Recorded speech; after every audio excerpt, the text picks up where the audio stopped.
श्रीमद् भागवतम में बहुत से ऐसे बहुत साधु संत हुए हैं जो कि वो पापों से मुक्त रहते हैं। जैसे कि एक कमल फूल जल के ऊपर जल से स्पर्श नहीं करते हैं, वो जल से स्पर्श नहीं करते हैं, ऊपर रहते हैं।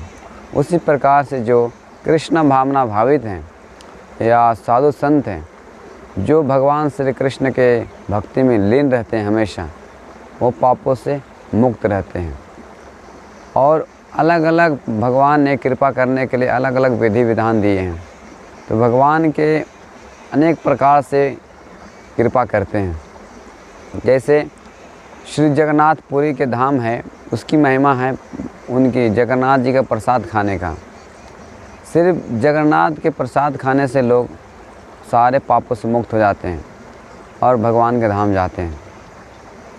तो भगवान ने बहुत प्रकार से अलग अलग हमको कृपा करते हैं, प्रसाद के रूप में और यज्ञ करने की उनकी अपनी सेवा के रूप में, उनकी पढ़ने से, तो हर प्रकार से सुविधा देते हैं।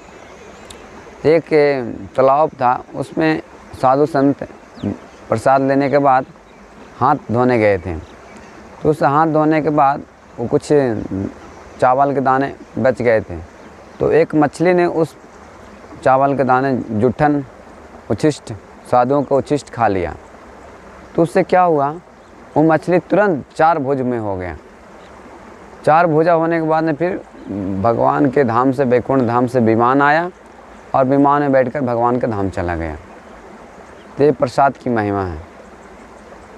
और एक और बात है कि जब भगवान के प्रसाद हम लेते हैं तो स्वयं बताया गया है कि Krishna Prasad non different from Krishna.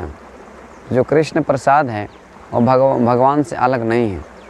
अन्न ब्रह्म स्वरूपम, वो भगवान के ही आशीर्वाद दिया हुआ है। ऐसे अपने भोग के लिए नहीं करना चाहिए प्रसाद। प्रसाद जो है भगवान का कृपा है। प्रसाद मीन्स भगवान की कृपा। तो कृपा अलग अलग प्रकार से मिलते हैं। तो सारे कलमशों से शुद्ध हो जाते हैं और फिर भगवान से हमारा प्रेम जुड़ जाता है। जैसे श्रीमद् ब्रह्म संगीता में बताया गया है, प्रेमा जनन चुरित भक्ति विलोचनेना संत सदैव हृदयेषु विलोकयन्ति।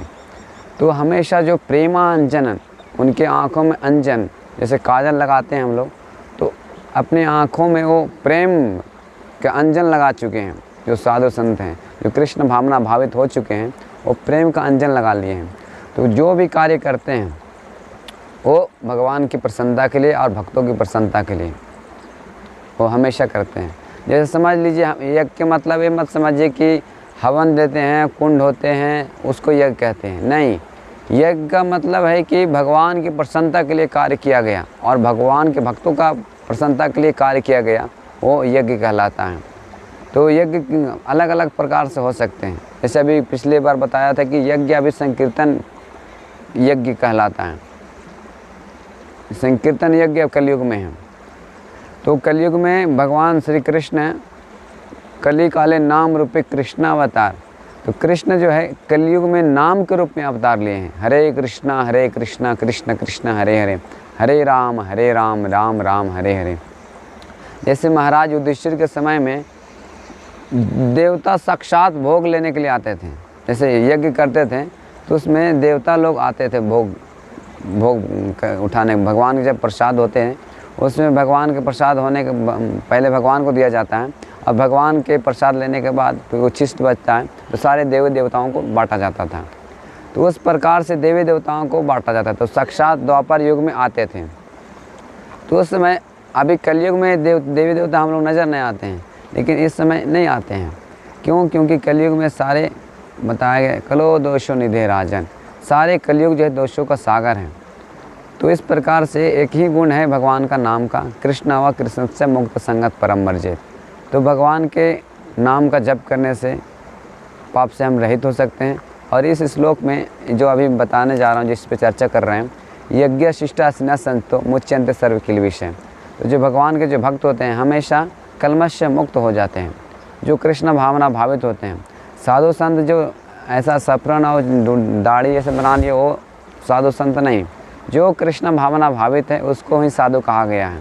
तो हमेशा कलमश से मुक्त हो जाते हैं। और जो अपने लिए करता है, मुच्यन्ते सर्व किल विषय, भुजन्ते तो अगम पापम ए पचन्ते आत्म कारणात्, भुजन्ते त्वम अघम पापम, जो अपने लिए भोजन बनाते हैं, भुजन्ते त्वम अघम पापम आत्म कारणात्, जो अपने लिए खुद के लिए भोजन बनाते हैं वो कैसा है, पाप है। और पिछले भी देखे थे कि हम लोग अस्ते न भुगतन अस्ते न ये बसा, वो चोर है और इधर बताया गया पाप है। जो अपने लिए खाता है, अपने लिए कुछ करता है वो पाप है। तो दोनों अगर हम नहीं करते हैं, भगवान के भोग लगा कर अपन नहीं करते हैं, तो चोर भी कहलाते हैं और क्या खाते हैं, पाप खाते हैं। तो चोर भी हो और पाप हो तो ये समाज सुखी कैसे हो सकता है। इस प्रकार से हम दोनों को अगर हम मुक्त होना चाहते हैं, चोरी के अंजाम से और पाप से मुक्त होना चाहते हैं, तो हमको क्या करना पड़ेगा, यज्ञ शिष्टासिना संतो मुच्यन्ते सर्व किल विषय, जो भगवान का प्रसाद भोग लगाते हैं वो खाना चाहिए, तो हम मुक्त हो सकते हैं, सारे कलमशों से, भौतिक कंटेमिनेट से मुक्त हो सकते हैं। जैसे अब कोई बोल सकता है कि भोग कैसे लगाया जाए, तो हम लोग का श्रील प्रभुपाद जी सिखाए हैं कि भगवान के जितने सारे पदार्थ होते हैं सात्विक, जो भगवान बताए हैं जैसा सात्विक भोजन, उसको हम भगवान के सामने, और उसको मंत्र बोला जाता है, गुरु का मंत्र, फिर परंपरा का मंत्र, उसके बाद में फिर हरे कृष्ण महामंत्र बोला जाता है। तो उस प्रकार से प्रसाद का रूप में बनता है। और बोल सकता है कि भगवान मैं तो प्रसाद लगाता हूँ लेकिन ज्यों के त्यों बना रहता है, तो भगवान खाते कैसे, भगवान खाते नहीं हैं तो कैसे पता चलेगा प्रसाद है। तो ब्रह्म संहिता में बताया गया है, अंगानि यस्य शक्लयन्ति व्यन्ति विशन्ति पश्यन्ति कालयन्ति चिरम जगन्ति। तो बता, अंगानि यस्य सकले इंद्रिय व्यन्ति, जो भगवान श्री कृष्ण का जो अंग है भगवान का, सारे एक अंग से दूसरे कार्य भी कर सकते हैं। ऐसा नहीं हमारे जैसा नहीं है, भगवान इंडिपेंडेंट हैं, स्वतंत्र हैं, एक कार्य से आँख से भी वो खा सकते हैं और हाथ से भी देख सकते हैं। हम लोग स्वतंत्र नहीं हैं, हम लोग का इंद्रियां सीमित किया गया है। जैसे हम लोग को बताया जाए कि आँख से खाने के लिए, तो हम आँख से नहीं खा सकते हैं, लेकिन भगवान यहाँ खाते हैं। बताते हैं अंगानि यस्य सकले इंद्रियाणि व्यन्ति पश्यन्ति कलयन्ति, तो भगवान के सारे अंग जो है वो खाते हैं, अंग से खाते हैं, अलग अलग प्रकार से खाते हैं। जैसे भगवान जब वृंदावन से मथुरा जा रहे थे तो अपने हाथ से ऐसा मार दिए एक दर्जी को, वो जो तो मतलब शत्रु को, तो ऐसा लगा कि वो तलवार का काम किया। तो भगवान के जो सारे अंग हैं हम वो दूसरों कार्य भी कर सकते हैं। अंगानि से सकले इंद्रिय व्यन्ति, तो इस प्रकार से भगवान देखकर खाते हैं। जैसे आपको समझने के लिए एक और बताता हूँ, जैसे आपको कुछ पढ़ने के लिए बुक्स दिया, तो उसमें से आप पढ़ लिए या याद कर लिए, तो ऐसा नहीं कि उसमें सारे ज्ञान आप ले लिए, उसमें ज्ञान है तो हम दूसरा भी पढ़ सकता है। इसी प्रकार से जो भगवान के प्रसाद भोग लगाया जाता है वो ज्यों का त्यों हो सकता है, लेकिन भगवान की कृपा करते हैं, सारे कलमशों अपने ले लेते हैं, हर लेते हैं। और उसके बाद में फिर क्या बनता है, भगवान का प्रसाद बन जाता है। उस प्रसाद को खाने से हमारे सारे कलमश दूर हो जाते हैं। यज्ञ शिष्टा संतो मुच्यन्ते सर्व किल विषय, इस प्रकार से हम सारे कलमशों से मुक्त हो सकते हैं सिर्फ प्रसाद खाने से। इतनी प्रसाद की महिमा है। तो जो भी हम लोग प्रसाद खाते हैं, जो भी हम लोग खाते हैं, वो पहले भगवान का भोग लगाकर खाना चाहिए, तुलसी पत्ता डालकर, भगवान का नाम हरे कृष्ण महामंत्र, उसके बाद पहले गुरु का मंत्र बोलकर, इस प्रकार से 3 बार नाम लेते हैं और उसके बाद फिर प्रसाद के रूप में खाते हैं।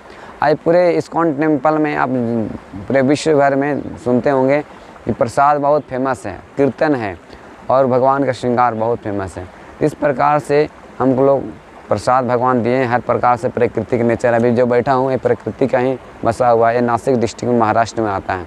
तो हर प्रकार से भगवान ने प्रकृति दिए हम लोग को सुविधा के लिए और भगवान के धाम जाने के लिए। तो इसका अपने मन में और पूरी तरह से मन बुद्धि शरीर से भगवान की सेवा में लगाकर भगवान का धाम जा सकते हैं और अपना जीवन को सफल बना सकते हैं। हरे कृष्णा कृष्ण कृष्ण हरे हरे, हरे राम राम राम हरे हरे।